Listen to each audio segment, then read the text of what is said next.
Hi friends, welcome back to joint to success YouTube channel. ಸ್ನೇಹಿತರೆ, ಈ ತರಗತಿಯಲ್ಲಿ ನಾವು ಸಾಮಾನ್ಯ ವಿಜ್ಞಾನ ವಿಷಯಕ್ಕೆ ಸಂಬಂಧಿಸಿದಂತೆ ಜೀವಶಾಸ್ತ್ರ ವಿಭಾಗದಲ್ಲಿ ಕೇಳಬಹುದಾದಂತಹ ಅತ್ಯಂತ ಪ್ರಮುಖ ಹಾಗೂ ಅತಿ ಸಂಭವನೀಯ ಪ್ರಶ್ನೆಗಳನ್ನು ನೋಡ್ತಾ ಹೋಗೋಣ. ಪ್ರಶ್ನೆ 1. ವಿಟಮಿನ್ ಡಿ ಕೊರತೆ ಇದಕ್ಕೆ ಕಾರಣ. Options: A. Rickets, B. ರಾತ್ರಿ ಕುರುಡುತನ, ಸಿ. ಗಾಯಿಟ್ರೆ, ಡಿ. ಮೇಲಿನ ಯಾವುದೂ ಅಲ್ಲ. ಸರಿಯಾದ ಉತ್ತರ option A, rickets. Vitamin D ಕೊರತೆಯಿಂದ ರಿಕೆಟ್ಸ್ ರೋಗ ಬರುವಂತಹದ್ದು. ವಿಟಮಿನ್ ಡಿ ಕೊರತೆಯು ಮೂಳೆ ಸಾಂದ್ರತೆಯ ನಷ್ಟಕ್ಕೆ ಕಾರಣವಾಗಬಹುದು. ಇದು ಆಸ್ಟಿಯೋಪೊರೋಸಿಸ್ ಮತ್ತು ಮೂಳೆ ಮುರಿತಗಳಿಗೆ ಕಾರಣವಾಗಬಹುದು. ಆಸ್ಟಿಯೋಪೊರೋಸಿಸ್ ಎಂದರೆ ಮೂಳೆ ಮೃದುವಾಗುವಂತಹದ್ದು. ಮಕ್ಕಳಲ್ಲಿ ವಿಟಮಿನ್ ಡಿ ಕೊರತೆಯು ರಿಕೆಟ್ಗಳಿಗೆ ಕಾರಣವಾಗಬಹುದು. ಮುಂದಿನ ಪ್ರಶ್ನೆ: ಕೆಳಗಿನ ಸಕ್ಕರೆಗಳಲ್ಲಿ ಯಾವುದು ಜೇನುತುಪ್ಪದಲ್ಲಿ ಗರಿಷ್ಠವಾಗಿದೆ? Options: A. Glucose, B. Sucrose, C. Fructose, D. Maltose. ಸರಿಯಾದ ಉತ್ತರ ಆಪ್ಷನ್ ಸಿ, ಫ್ರಕ್ಟೋಸ್. ಜೇನುತುಪ್ಪವು ಜೇನುನೊಣಗಳು ಮತ್ತು ಕೆಲವು ಸಂಬಂಧಿತ ಕೀಟಗಳಿಂದ ತಯಾರಿಸಿದ ಸಿಹಿಯಾದ ಸ್ನಿಗ್ಧತೆಯ ಆಹಾರ ಪದಾರ್ಥವಾಗಿದೆ. ಜೇನುತುಪ್ಪವನ್ನು ಡಿ ಗ್ಲೂಕೋಸ್, ಡಿ ಫ್ರಕ್ಟೋಸ್ ಮತ್ತು ಸುಕ್ರೋಸ್ ಮಿಶ್ರಣವೆಂದು ಪರಿಗಣಿಸಲಾಗುತ್ತದೆ ಮತ್ತು ಇದರಲ್ಲಿ ಗರಿಷ್ಠವಾಗಿರುವಂತಹದ್ದು ಫ್ರಕ್ಟೋಸ್ ಆಗಿರುತ್ತದೆ. ಕೆಳಗಿನವುಗಳಲ್ಲಿ ಮೃದ್ವಂಗಿ ಯಾವುದು? Options: A.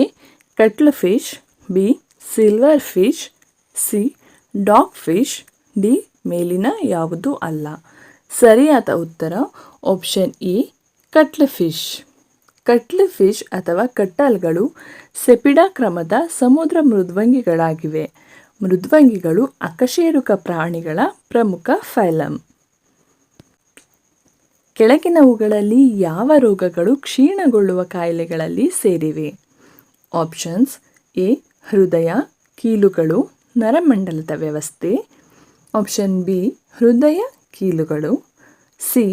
ಕೀಲುಗಳು ಮಾತ್ರ, ಡಿ. ಮೇಲಿನ ಯಾವುದೂ ಅಲ್ಲ.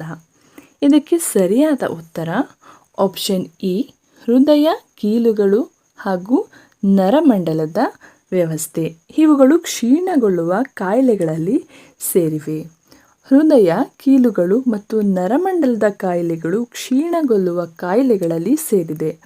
ಅವು ಕ್ಷೀಣಗೊಳ್ಳುವ ಜೀವಕೋಶದ ಬದಲಾವಣೆಗಳ ಆಧಾರದ ಮೇಲೆ ನಿರಂತರ ಪ್ರಕ್ರಿಯೆಯ ಪರಿಣಾಮವಾಗಿದೆ. ಅಂಗಾಂಶಗಳು ಅಥವಾ ಅಂಗಗಳ ಮೇಲೆ ಪರಿಣಾಮ ಬೀರುತ್ತದೆ. ಇದು ಕಾಲಾನಂತರದಲ್ಲಿ ಹೆಚ್ಚು ಹೆಚ್ಚು ಹದಗೆಡುತ್ತಾ ಹೋಗುತ್ತದೆ. ಜೆನೆಟಿಕ್ ಕೋಡ್ ಎಷ್ಟು ರೀತಿಯ ಅಮೈನೋ ಆಮ್ಲಗಳನ್ನು ಸೂಚಿಸುತ್ತದೆ? Options: A. 12, B. 15, C. 20, D. 25. ಸರಿಯಾದ ಉತ್ತರ ಆಪ್ಷನ್ ಸಿ, 20. ದೇಹವನ್ನು ರೂಪಿಸುವ ಸುಮಾರು 100,000 ರೀತಿಯ ಪ್ರೋಟೀನ್ಗಳಿವೆ ಮತ್ತು ಇವುಗಳು ವಿವಿಧ ಸಂಯೋಜನೆಗಳಲ್ಲಿ ಕೇವಲ 20 ರೀತಿಯ ಅಮೈನೋ ಆಮ್ಲಗಳನ್ನು ಒಳಗೊಂಡಿರುತ್ತವೆ. ಈ ಕೆಳಗಿನವುಗಳಲ್ಲಿ ಯಾವುದು ಸರಿಯಾಗಿ ಹೊಂದಿಕೆಯಾಗುವುದಿಲ್ಲ? Options: A. ಪೆನ್ಸಿಲಿನ್, ಇದು ಕಂಡುಹಿಡಿದವರು Alexander, B. Barometer Torricelli, C. X ray W Roentgen, C. Parachute W H. Carothers. ಇದರಲ್ಲಿ ಸರಿಯಾಗಿ ಯಾವುದು ಹೊಂದಿಣಿಕೆ ಆಗಿಲ್ಲ ಅಂತ ನೋಡಬೇಕು. ಸರಿಯಾದ ಉತ್ತರ option D, parachute W H. Carothers. ಏಕೆಂದರೆ ಪ್ಯಾರಾಚೂಟನ್ನು ಕಂಡುಹಿಡಿದವರು ಲೂಯಿಸ್ ಲೆನಾರ್ಮಂಡ್. ಆದ್ದರಿಂದ ಆಪ್ಷನ್ ಡಿ ಸರಿಯಾದ ಉತ್ತರ ಹಾಗೂ ತಪ್ಪಾದ ಹೊಂದಿಕೆ ಆಗಿರುತ್ತೆ. ಮುಂದಿನ ಪ್ರಶ್ನೆ: ಕೆಳಗಿನ ಯಾವ ಬ್ಯಾಕ್ಟೀರಿಯಾ ಕೋಶಗಳು ಘನಾಕೃತಿಯ ಪ್ಯಾಕೆಟ್ಗಳಲ್ಲಿ ಕಂಡುಬರುತ್ತವೆ? Options: A. Tetracocci, B. Streptococci, C. Staphylococci, D. Sarcinae. ಸರಿಯಾದ ಉತ್ತರ ಆಪ್ಷನ್ ಡಿ, ಸಾರ್ಸಿನೆ. ಇದು ಘನಾಕೃತಿಯ ಪ್ಯಾಕೆಟ್ಗಳಲ್ಲಿ ಕಂಡುಬರುತ್ತದೆ. ಸಸಿನಾವು ಕ್ಲೋಸ್ಟ್ರಿಡಿಯಾಸಿ ಕುಟುಂಬದಲ್ಲಿ ಗ್ರಾಮ್ ಪಾಸಿಟಿವ್ ಕೋಕಿ ಬ್ಯಾಕ್ಟೀರಿಯಾದ ಕುಲವಾಗಿದೆ. ಅವು ನೀರು ಮತ್ತು ಮಣ್ಣಿನಲ್ಲಿ ಕಂಡುಬರುವ ಗ್ರಾಮ್ ಧನಾತ್ಮಕ ಬ್ಯಾಕ್ಟೀರಿಯಾಗಳಾಗಿವೆ ಮತ್ತು ಕಡಿಮೆ pH ಪರಿಸರದಲ್ಲಿ ಬೆಳೆಯುತ್ತವೆ. ಅವುಗಳನ್ನು ಘನಾಕೃತಿಯಲ್ಲಿ ಪ್ಯಾಕೆಟ್ಗಳಲ್ಲಿ ಜೋಡಿಸಲಾಗಿದೆ. ಬೋವಿನ್ ಸ್ಪಾಂಜಿಫಾರ್ಮ್ ಎನ್ಸೆಫಲೋಪತಿ BSE ಅನ್ನು ಸಾಮಾನ್ಯವಾಗಿ ಡ್ಯಾಶ್ ಎಂದು ಕರೆಯಲಾಗುತ್ತದೆ. ಆಪ್ಷನ್ಸ್: ಎ ಕಾಲು ಮತ್ತು ಬಾಯಿ ರೋಗ, ಬಿ ಹುಚ್ಚು ಹಸುವಿನ ಕಾಯಿಲೆ, ಸಿ ಮಂಜು ಜ್ವರ, ಡಿ ಕ್ರೂಡ್ಸ್ ಫೆಲ್ಡ್ಸ್ ಜಾಕೋಬ್ ಕಾಯಿಲೆ. ಸರಿಯಾದ ಉತ್ತರ ಆಪ್ಷನ್ ಬಿ ಹುಚ್ಚು ಹಸುವಿನ ಕಾಯಿಲೆ. ಬೋವಿನ್ ಸ್ಪಾಂಜಿಫಾರ್ಮ್ ಎನ್ಸೆಫಲೋಪತಿ ಅನ್ನು ಸಾಮಾನ್ಯವಾಗಿ ಮ್ಯಾಡ್ ಕೌ ಡಿಸೀಸ್ ಎಂದು ಕರೆಯಲಾಗುತ್ತದೆ. ಇದು ವಯಸ್ಕ ಜಾನುವಾರುಗಳಲ್ಲಿ ಮೆದುಳಿನ ಅಸ್ವಸ್ಥತೆಯಾಗಿದ್ದು ರೋಗಗ್ರಸ್ತ ಮಾಂಸದ ಮೂಲಕ ಮನುಷ್ಯರಿಗೆ ಕೂಡ ಹರಡಬಹುದಾಗಿರುತ್ತೆ ಈ ಕಾಯಿಲೆ. MEC ಒಂದು ಮುದ್ರಿತ ಜೀನ್ ಆಗಿದ್ದು ಇದು ತಾಯಿಯ ವರ್ಣತಂತುಗಳಿಂದ ಮಾತ್ರ ಅಭಿವ್ಯಕ್ತಿಯನ್ನು ಕಂಡುಕೊಳ್ಳುತ್ತದೆ. ಇದು ಸಸ್ಯದಿಂದ ಬೀಜಕ್ಕೆ ಪೋಷಕಾಂಶಗಳ ವರ್ಗಾವಣೆಯನ್ನು ನಿಯಂತ್ರಿಸುತ್ತದೆ. ಈ ಜೀನನ್ನು ಕಂಡುಹಿಡಿಯಲಾಗಿದೆ. ಸೊ ಈ ಜೀನ್ ಯಾವುದರಲ್ಲಿ ಕಂಡುಬರುತ್ತೆ ಅಂತ ನೋಡೋದಾದರೆ ಆಪ್ಷನ್ಸ್: ಎ ಮೆಕ್ಕೆಜೋಳ, ಬಿ ಹತ್ತಿ, ಸಿ ಸೆಣಬು, ಡಿ ಕಬ್ಬು. ಸರಿಯಾದ ಉತ್ತರ ಆಪ್ಷನ್ ಎ ಮೆಕ್ಕೆಜೋಳ. ಈ MEG1 ಎನ್ನುವಂತಹದ್ದು ಮೆಕ್ಕೆಜೋಳದ ಮುದ್ರಿತ ಜೀನ್ ಆಗಿದೆ. MEG1 ಜೀನ್ ಅನ್ನು ಮೆಕ್ಕೆಜೋಳದಲ್ಲಿ ಅಭಿವೃದ್ಧಿಪಡಿಸಲಾಗಿದೆ. ಇದು ಒಂದು ಮುದ್ರಿತ ಜೀನ್ ಆಗಿದ್ದು ಇದು ತಾಯಿಯ ವರ್ಣತಂತುಗಳಿಂದ ಮಾತ್ರ ಅಭಿವ್ಯಕ್ತಿಯನ್ನು ಕಂಡುಕೊಳ್ಳುತ್ತದೆ. ಇದು ಸಸ್ಯದಿಂದ ಬೀಜಕ್ಕೆ ಪೋಷಕಾಂಶಗಳ ವರ್ಗಾವಣೆಯನ್ನು ನಿಯಂತ್ರಿಸುತ್ತದೆ. ಪೌಷ್ಟಿಕಾಂಶದ ಪೂರಕಗಳಾದ ಸ್ಪಿರುಲಿನಾ, ಚೋರೆಲ್ಲಾ ಮತ್ತು ವಿಟಮಿನ್ ಸಿ ಸಪ್ಲಿಮೆಂಟ್ ಡುನಾಲಿಯೆಲ್ಲಾ ವಾಸ್ತವವಾಗಿ ಏನು ಇವುಗಳು ಅಂತ ಕೊಟ್ಟಿದ್ದಾರೆ. ಸೊ ಆಪ್ಷನ್ಸ್ ನೋಡೋದಾದರೆ ಎ ಪಾಚಿ, ಬಿ ಕಲ್ಲು ಹೂಗಳು, ಸಿ ಪ್ರೋಬಯಾಟಿಕ್ಸ್, ಡಿ ಬಯೋಫೈಟ್ಸ್. ಸರಿಯಾದ ಉತ್ತರ ಆಪ್ಷನ್ ಎ ಪಾಚಿ. ಪೌಷ್ಟಿಕಾಂಶದ ಪೂರಕಗಳಾದ ಸ್ಪಿರುಲಿನಾ, ಚೋರೆಲ್ಲಾ, ವಿಟಮಿನ್ ಸಿ ಸಪ್ಲಿಮೆಂಟ್, ಡುನಾಲಿಯೆಲ್ಲಾ ವಾಸ್ತವವಾಗಿ ಏಕಕೋಶೀಯ ಪಾಚಿಗಳಾಗಿವೆ. ಇವುಗಳನ್ನು ವಾಣಿಜ್ಯಿಕವಾಗಿ ವಿಶ್ವಾದ್ಯಂತ ಉತ್ಪಾದಿಸಲಾಗುತ್ತದೆ. ಈ ಪಾಚಿಗಳು ಕ್ಯಾರೋಟಿನಾಯ್ಡ್ಗಳು, ವಿಶೇಷವಾಗಿ ಪ್ರೋವಿಟಮಿನ್ ಎ ಕ್ಯಾರೋಟಿನಾಯ್ಡ್ಗಳು ಮತ್ತು ಇತರ ಪೋಷಕಾಂಶಗಳ ಕೇಂದ್ರೀಕೃತ ಮೂಲಗಳಾಗಿವೆ. MON 863 ಕೆಳಗಿನವುಗಳಲ್ಲಿ ತಳೀಯವಾಗಿ ವಿನ್ಯಾಸಗೊಳಿಸಿದ ವಿಧವಾಗಿದೆ. ಅಂದರೆ ಈ MON 863 ಅನ್ನುವಂತಹದ್ದು ಇವುಗಳಲ್ಲಿ ಯಾವ ವಿಧ ಅಂತ ಹೇಳಬೇಕಾಗಿರುತ್ತೆ. ಸೊ ಆಪ್ಷನ್ಸ್ ನೋಡೋಣ. ಸೋಯಾಬೀನ್, ಬಿ ಮೆಕ್ಕೆಜೋಳ, ಸಿ ಅಕ್ಕಿ, ಡಿ ಟೊಮ್ಯಾಟೊ. ಸರಿಯಾದ ಉತ್ತರ ಇದಕ್ಕೆ ಮೆಕ್ಕೆಜೋಳ. MON 863 ಎಂಬುದು ಮೊನ್ಸಾಂಟೋದಿಂದ ಉತ್ಪಾದಿಸಲ್ಪಟ್ಟ ಒಂದು ತಳೀಯವಾಗಿ ವಿನ್ಯಾಸಗೊಳಿಸಲಾದ ಮೆಕ್ಕೆಜೋಳ ಆಗಿದೆ. ಕಣದ ವೇಗವರ್ಧನೆ ತಂತ್ರಜ್ಞಾನವನ್ನು ಬಳಸಿಕೊಂಡು ಪ್ಲಾಸ್ಮಿಡ್ PV ಜಿಮಿರ್ 13ನಿಂದ MLUL ನಿರ್ಬಂಧದ ತುಣುಕನ್ನು ಹೊಂದಿರುವ ಜಿಯಾಮೇಸ್ ಸೆಲ್ ಕಲ್ಚರ್ ಲೈನ್ 8824ನ ರೂಪಾಂತರದಿಂದ ಇದನ್ನು ರಚಿಸಲಾಗಿದೆ. ಬೆರಿ ಈ ಕೆಳಗಿನ ಯಾವುದರ ಕೊರತೆಯ ಪರಿಣಾಮವಾಗಿದೆ? Options: A riboflavin, B thiamine, C pyridoxine, D cobalamin. ಸರಿಯಾದ ಉತ್ತರ option B thiamine. Vitamin B thiamine ಕೊರತೆಯು ಬೆರಿ, ವೆರ್ನಿಕೆ ಕೋರ್ಸಾಕೋಫ್ ಸಿಂಡ್ರೋಮ್ ಮತ್ತು ಆಪ್ಟಿಕ್ ನ್ಯೂರೋಪತಿಯನ್ನು ಉಂಟುಮಾಡುತ್ತದೆ. ಬೆರಿ ಒಂದು ನರವೈಜ್ಞಾನಿಕ ಮತ್ತು ಹೃದಯ ರಕ್ತನಾಳದ ಕಾಯಿಲೆಯಾಗಿದೆ. ಕೆಳಗಿನವುಗಳಲ್ಲಿ ಯಾವುದನ್ನು ಥ್ರಂಬೋಸೈಟ್ಸ್ ಎಂದು ಕರೆಯಲಾಗುತ್ತದೆ? Options: A RBC, option B WBC, option C ಪ್ಲೇಟ್ಲೆಟ್ಗಳು, ಆಪ್ಷನ್ ಡಿ ಸೇರಮ್. ಸರಿಯಾದ ಉತ್ತರ ಆಪ್ಷನ್ ಸಿ ಪ್ಲೇಟ್ಲೆಟ್ಗಳು. ಪ್ಲೇಟ್ಲೆಟ್ಗಳು ಎಂದು ಕರೆಯಲ್ಪಡುವ ಥ್ರಂಬೋಸೈಟ್ಗಳು ರಕ್ತದ ಒಂದು ಅಂಶ ಆಗಿದ್ದು, ಅದರ ಕಾರ್ಯವು ರಕ್ತನಾಳದ ಗಾಯದಿಂದ ಉಂಟಾಗುವ ರಕ್ತಸ್ರಾವಕ್ಕೆ ಅಂಟಿಕೊಳ್ಳುವ ಮೂಲಕ ಪ್ರತಿಕ್ರಿಯಿಸುತ್ತದೆ. ಇದರಿಂದಾಗಿ ರಕ್ತ ಹೆಪ್ಪುಗಟ್ಟುವಿಕೆಯನ್ನು ಪ್ರಾರಂಭ ಮಾಡುತ್ತದೆ. ಹಿಮೋಫಿಲಿಯಾಕ್ಕೆ ಸಂಬಂಧಿಸಿದಂತೆ ಈ ಕೆಳಗಿನವುಗಳಲ್ಲಿ ಯಾವುದು ಸರಿ? Options: A. ರೋಗವು ಸ್ತ್ರೀಯರಿಂದ ಒಯ್ಯಲ್ಪಡುತ್ತದೆ ಮತ್ತು ಪುರುಷರಿಂದ ವ್ಯಕ್ತವಾಗುತ್ತದೆ. Option B.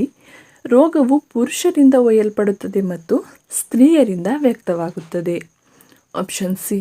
ರೋಗವನ್ನು ಗಂಡು ಮತ್ತು ಹೆಣ್ಣುಗಳು ಒಯ್ಯುತ್ತವೆ ಮತ್ತು ಪುರುಷರಿಂದ ವ್ಯಕ್ತಪಡಿಸಲಾಗುತ್ತದೆ. Option D. ಮೇಲಿನ ಯಾವುದೂ ಅಲ್ಲ. ಸರಿಯಾದ ಉತ್ತರ ಆಪ್ಷನ್ ಎ. ರೋಗವು ಸ್ತ್ರೀಯರಿಂದ ಒಯ್ಯಲ್ಪಡುತ್ತದೆ ಮತ್ತು ಪುರುಷರಿಂದ ವ್ಯಕ್ತವಾಗುತ್ತದೆ. ಹಿಮೋಫಿಲಿಯಾವು ಆನುವಂಶಿಕ ರಕ್ತಸ್ರಾವದ ಕಾಯಿಲೆಯಾಗಿದ್ದು, ಇದರಲ್ಲಿ ವ್ಯಕ್ತಿಯು ಹೆಪ್ಪುಗಟ್ಟುವಿಕೆಯ ಅಂಶಗಳು ಎಂದು ಕರೆಯಲ್ಪಡುವ ಕೆಲವು ಪ್ರೋಟೀನ್ಗಳ ಕೊರತೆ ಅಥವಾ ಕಡಿಮೆ ಮಟ್ಟವನ್ನು ಹೊಂದಿರುತ್ತದೆ. ಇದರ ಪರಿಣಾಮವಾಗಿ ರಕ್ತವು ಸರಿಯಾಗಿ ಹೆಪ್ಪುಗಟ್ಟೋದಿಲ್ಲ. ಸೊ ಇದಕ್ಕೆ ರೋಗವು ಸ್ತ್ರೀಯರಿಂದ ಒಯ್ಯಲ್ಪಡುತ್ತದೆ ಮತ್ತು ಪುರುಷರಿಂದ ಇದು ಅಭಿವ್ಯಕ್ತವಾಗುತ್ತದೆ. ಝೆರೋಫೈಟ್ಗಳು ಡ್ಯಾಶ್ ವಿರುದ್ಧ ಸಹಿಸಿಕೊಳ್ಳಬಲ್ಲವು ಮತ್ತು ನಿಲ್ಲಬಲ್ಲವು. ಅಂದರೆ ಝೆರೋಫೈಟ್ಗಳು ಯಾವುದರ ವಿರುದ್ಧ ಹೋರಾಡ್ತವೆ ಅಂತ. Options: A. ಹೆಚ್ಚಿನ ತಾಪಮಾನ, ಬಿ. ತೀವ್ರ ಶೀತ, ಸಿ. ಅಧಿಕ ಆರ್ದ್ರತೆ, ಡಿ. ಬರ ಪರಿಸ್ಥಿತಿಗಳು. ಸರಿಯಾದ ಉತ್ತರ ಆಪ್ಷನ್ ಡಿ. ಬರ ಪರಿಸ್ಥಿತಿಗಳು. ಕ್ಸೆರೋಫೈಟ್ಗಳು ಬರ ಪರಿಸ್ಥಿತಿಗಳನ್ನು ಸಹಿಸಿಕೊಳ್ಳಬಲ್ಲವು ಮತ್ತು ಅವುಗಳ ವಿರುದ್ಧವಾಗಿ ನಿಲ್ಲಬಲ್ಲವು. ಅವರು ಮರುಭೂಮಿ ಅಥವಾ ಆಲ್ಪ್ ಅಥವಾ ಆರ್ಕಿಟಿಕ್ನಲ್ಲಿನ ಹಿಮ ಅಥವಾ ಹಿಮದಿಂದ ಆವೃತವಾದ ಪ್ರದೇಶದಿಂದ ಕಡಿಮೆ ದ್ರವ ನೀರಿನ ಪರಿಸರದಲ್ಲಿ ಬದುಕಲು ಸಮರ್ಥರಾಗಿರುತ್ತವೆ. ಮಾನವ ದೇಹದಲ್ಲಿ ದೇಹದ ಜೀವಕೋಶಗಳಿಂದ ಉತ್ಪತ್ತಿಯಾಗುವ ಇಂಗಾಲದ ಡೈಆಕ್ಸೈಡ್ನ ಹೆಚ್ಚಿನ ಪ್ರಮಾಣವನ್ನು ಯಾವುದು ಶ್ವಾಸಕೋಶಕ್ಕೆ ಸಾಗಿಸಲಾಗುತ್ತದೆ? Options: A. ಕೆಂಪು ರಕ್ತ ಕಣಗಳಲ್ಲಿ ಹಿಮೋಗ್ಲೋಬಿನ್ಗೆ ಲಗತ್ತಿಸಲಾದ CO, ಬಿ. ಪ್ಲಾಸ್ಮಾದಲ್ಲಿನ ದ್ರಾವಣದಲ್ಲಿ ಹಿಮೋಗ್ಲೋಬಿನ್, ಸಿ. CO2 ಅನಿಲಕ್ಕೆ ಜೋಡಿಸಲಾದ ಬೈಕಾರ್ಬೋನೇಟ್ ಅಯಾನು, ಡಿ. ಪ್ಲಾಸ್ಮಾದಲ್ಲಿ ಕರಗಿದ ಬೈಕಾರ್ಬೋನೇಟ್ ಅಯಾನು. ಇದಕ್ಕೆ ಸರಿಯಾದ ಉತ್ತರ ಆಪ್ಷನ್ ಡಿ. ಪ್ಲಾಸ್ಮಾದಲ್ಲಿ ಕರಗಿದ ಬೈಕಾರ್ಬೋನೇಟ್ ಅಯಾನು. ಸ್ವಲ್ಪ ಪ್ರಮಾಣದ CO2 ಅನ್ನು ಕೆಂಪು ರಕ್ತ ಕಣಗಳು ಒಯ್ಯುತ್ತವೆಯಾದರೂ ಹೆಚ್ಚಿನವುಗಳನ್ನು ಪ್ಲಾಸ್ಮಾದಲ್ಲಿ ಬೈಕಾರ್ಬೋನೇಟ್ ಅಯಾನ್ ಆಗಿ ಸಾಗಿಸಲಾಗುತ್ತದೆ. ಕಾರ್ಬನ್ ಡೈಆಕ್ಸೈಡ್ ಅನೇಕ ರೂಪಗಳಲ್ಲಿ ರಕ್ತ ಪ್ರವಾಹದಲ್ಲಿ ಚಲಿಸಬಹುದು. ಇದು ನೀರಿನೊಂದಿಗೆ ಬೆರೆತು ಕಾರ್ಬೋನಿಕ್ ಆಮ್ಲವನ್ನು ರೂಪಿಸುತ್ತದೆ. ಇದು ಕೆಂಪು ರಕ್ತ ಕಣಗಳಲ್ಲಿನ ಹಿಮೋಗ್ಲೋಬಿನ್ಗೆ ಸಹ ಲಗತ್ತಿಸಬಹುದು. ವಿಕಾಸ ಸಿದ್ಧಾಂತವನ್ನು ಯಾರು ಮುಂದಿಟ್ಟರು? Options: A. Aristotle, B. Charles Darwin, C. Louis Pasteur, D. Isaac Newton. ಸರಿಯಾದ ಉತ್ತರ option B. Charles Darwin. Evolution ಥಿಯರಿಯನ್ನು ಸರ್ವೈವಲ್ ಆಫ್ ದಿ ಫಿಟ್ನೆಸ್ ಎಂದು ಕೂಡ ಕರೆಯಲಾಗುತ್ತದೆ.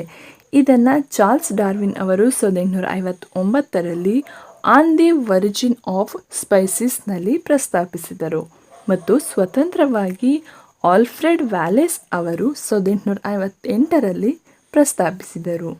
ಆದರೂ ವ್ಯಾಲೇಸ್ ಭಿನ್ನವಾಗಿ ಡಾರ್ವಿನ್ ಮಾನವ ಆತ್ಮವು ವಿಕಾಸದ ಉತ್ಪನ್ನವಲ್ಲ ಎಂದು ಹೇಳಿದರು. ಸಸ್ಯಗಳಲ್ಲಿನ ಸ್ಟೊಮ್ಯಾಟಲ್ ರಂಧ್ರವನ್ನು ಸುತ್ತುವರೆದಿರುವ ಎಪಿಡರ್ಮಿಸ್ನಲ್ಲಿ ಈ ಕೆಳಗಿನ ಯಾವ ಜೀವಕೋಶಗಳಿವೆ? Options: A. ಎಪಿಥೆಲಿಯಲ್ ಕೋಶಗಳು, ಬಿ. ಗಾರ್ಡ್ ಕೋಶಗಳು, ಸಿ. ಅಧೀನ ಕೋಶಗಳು, ಡಿ. ಪರಿಕರ ಕೋಶಗಳು. ಸರಿಯಾದ ಉತ್ತರ ಆಪ್ಷನ್ ಬಿ. ಗಾರ್ಡ್ ಕೋಶಗಳು. ಕಾವಲು ಕೋಶಗಳು ಅಂದರೆ ಗಾರ್ಡ್ ಕೋಶಗಳು ಪ್ರತಿ ಸ್ಟೋಮಾವನ್ನು ಸುತ್ತುವರೆದಿರುವ ಜೀವಕೋಶಗಳಾಗಿವೆ. ಅವರು ಸ್ಟೊಮಾಟಾವನ್ನು ತೆರೆಯುವ ಮತ್ತು ಮುಚ್ಚುವ ಮೂಲಕ ಟ್ರಾನ್ಸ್ಪಿರೇಷನ್ ದರವನ್ನು ನಿಯಂತ್ರಿಸಲು ಸಹಾಯ ಮಾಡುತ್ತಾರೆ. ಗಾರ್ಡ್ ಕೋಶಗಳು ಎಲೆಗಳು, ಕಾಂಡಗಳು ಮತ್ತು ಇತರ ಅಂಗಗಳ ಎಪಿಡರ್ಮಿಸ್ನಲ್ಲಿರುವ ವಿಶೇಷ ಕೋಶಗಳ ಇದನ್ನು ಅನಿಲ ವಿನಿಮಯವನ್ನು ನಿಯಂತ್ರಿಸಲು ಬಳಸಲಾಗುತ್ತದೆ. ಕೆಳಗಿನವುಗಳಲ್ಲಿ ಯಾವುದು ಪ್ರಾಥಮಿಕ ದ್ಯುತಿ ಸಂಶ್ಲೇಷಕ ವರ್ಣದ್ರವ್ಯವಾಗಿದೆ? Options: A chlorophyll, B option B carotenoid, C chlorophyll A, option D anthocyanin. ಸರಿಯಾದ ಉತ್ತರ option C chlorophyll A. Chlorophyll A ಸಸ್ಯಗಳಲ್ಲಿ ದ್ಯುತಿ ಸಂಶ್ಲೇಷಣೆಗೆ ಪ್ರಾಥಮಿಕ ವರ್ಣದ್ರವ್ಯವಾಗಿದೆ. ಕ್ಲೋರೋಫಿಲ್ ಎ ಎಂಬುದು ಆಮ್ಲಜನಕದ ದ್ಯುತಿ ಸಂಶ್ಲೇಷಣೆಯಲ್ಲಿ ಬಳಸಲಾಗುವ ಕ್ಲೋರೋಫಿಲ್ನ ಒಂದು ನಿರ್ದಿಷ್ಟ ರೂಪವಾಗಿದೆ. ಇದು ನೇರಳೆ ನೀಲಿ ಮತ್ತು ಕಿತ್ತಳೆ ಕೆಂಪು ಬೆಳಕಿನ ತರಂಗಾಂತರಗಳಿಂದ ಹೆಚ್ಚಿನ ಶಕ್ತಿಯನ್ನು ಹೀರಿಕೊಳ್ಳುತ್ತದೆ. ಇಷ್ಟು ಈ ದಿನದ ತರಗತಿಯಾಗಿತ್ತು. ಈ ವಿಡಿಯೋ ನಿಮಗೆ ಇಷ್ಟ ಆಗಿದ್ದರೆ ಲೈಕ್ ಮಾಡಿ, ಹಾಗೆ ನಿಮ್ಮ ಸ್ನೇಹಿತರ ಜೊತೆ ಶೇರ್ ಮಾಡಿ. ನಿಮ್ಮ ಅನಿಸಿಕೆ ಅಭಿಪ್ರಾಯಗಳನ್ನು ಕಮೆಂಟ್ ಮುಖಾಂತರ ತಿಳಿಸಿ. ಹಾಗೆ ಇನ್ನೂ ಯಾರಾದರೂ ಚಾನಲ್ಗೆ ಸಬ್ಸ್ಕ್ರೈಬ್ ಆಗದೆ ವಿಡಿಯೋ ನೋಡ್ತಾ ಇದ್ದರೆ ಈ ಕೂಡಲೇ ಸಬ್ಸ್ಕ್ರೈಬ್ ಆಗಿ, ಹಾಗೆ ಪಕ್ಕದಲ್ಲಿರುವಂತಹ ಬೆಲ್ ಬಟನ್ ಮೇಲೆ ಪ್ರೆಸ್ ಮಾಡಿ. ಎಲ್ಲರಿಗೂ ಧನ್ಯವಾದಗಳು.